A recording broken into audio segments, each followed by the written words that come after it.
नुआपड़ारे हृदय विदारक घटना 33 केवी विद्युतर संस्पर्श आसी चाषी मृत्यु क्षतिपूरण दाबी रास्ता रोक। नुआपड़ा जिला बोडेन ब्लॉक अंतर्गत बिनपुर ग्राम एक अत्यंत दुखद हृदय विदारक घटना सामना को आसी। विद्युत विभाग चरम अवहेला जो 33 केवी विद्युतर संस्पर्श आसी जड़े चाषी अकाल मृत्यु घटी। ए घटना को नहीं स्थानीय अंचल तीव्र उत्तेजना प्रकाश पाइबा सह ग्रामवासी मध्य प्रबल जन असंतोष देखा देछि। केमिति घटिला दुर्घटना सूचना अनुसार बिनपुर ग्रामर संपुक्त चाषी जनक प्रतिदिन भली आज निज खेत को काम करने जाइथिले। खेतरु काम सारी अपराह्न घर को फेरुथिबा समय पूर्व छिंडी किंबा ओहली पड़िथिबा हाई वोल्टेज 33 केवी विद्युतर संस्पर्श से हठात आसी जाइथिले। विद्युत आघात एते शक्त थिला जे घटनास्थल ही चाषी जीवन चली जाइथिला।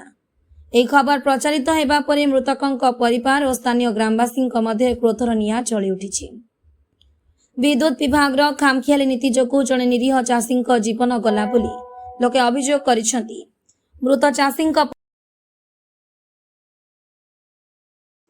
रास्ता रोक जोगु उभय पार्श्वे शह शह गाड़ी मोटर अटकी रही यातायात संपूर्ण रूपे बाधा प्राप्त होइछि। घटना संपर्क में खबर पाई स्थानीय बोडेन थाना पुलिस तुरंत सतल पड़े घटनास्थल में पहुंची पुलिस उत्त्यक्त लोकों को बुझासुझा करने सह परिस्थिति को नियंत्रण करने को चेष्टा चलाइछि। या सहित शव को जबत कर व्यवच्छेद पर पठाइबा सह घटनार अधिक तदंत आरंभ करिछि। विद्युत विभाग कौनसी बड़ अधिकारी घटनास्थल में पहुंची प्रतिश्रुति नदेवा पर्यंत आंदोलन प्रत्याहार हेब नाही बोली जिद्रे अड़ी बसिछंती स्थानीय बासिंदा। नुआपड़ा जिलूर ओम प्रकाश चौधरी रिपोर्ट जिला खबर।